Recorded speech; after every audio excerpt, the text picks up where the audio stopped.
Magandang balita to, balik ensayo na etong si Luka Doncic para nga dito sa Los Angeles Lakers.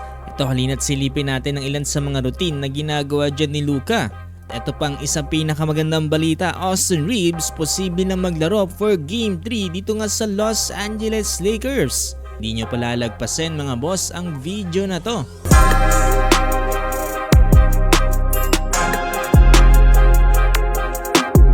So, dadako na tayo sa Game 3 dito nga sa NBA Playoffs sa pagitan ng Los Angeles Lakers at ng Houston Rockets. Kasalukuyan, etong si Luka Doncic ay nagpapagaling pa rin dito nga sa kanyang grade 2 left hamstring strain.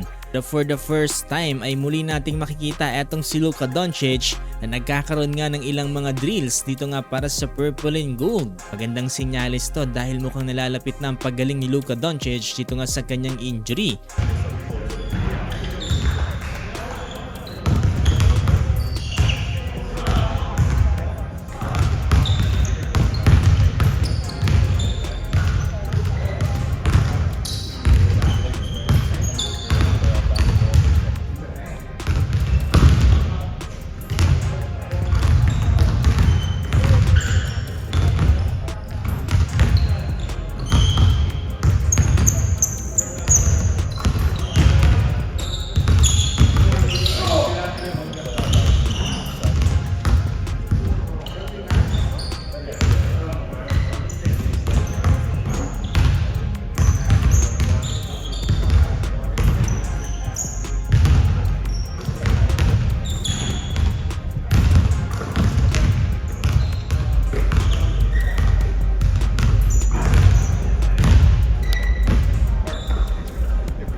At ang update naman natin para kay Austin Reeves, eto ayon nga dito sa Lakers status report, eto as of April 2024, inakalis as questionable samantalang etong si Luka Doncic ay out pa rin.